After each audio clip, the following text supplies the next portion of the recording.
السلام عليكم. لسه بنكمل كلامنا عن أهم الجمل المستخدمة يوميا. عايز تسأل شخص وتقول له بتواجهك أي مشاكل، فبتقول له Are you facing any problems?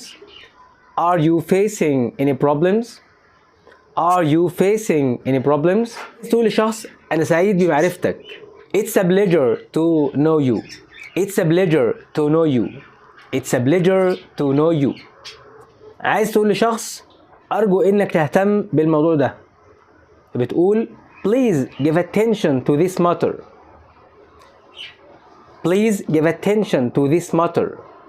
Please give attention to this matter. عايز أقول لشخص اعمل الحاجة دي على مهلك، فبتقول له Do it at leisure. Do it at leisure. Do it at leisure. عايز أقول لشخص أنت بخيل جدا. You are very close.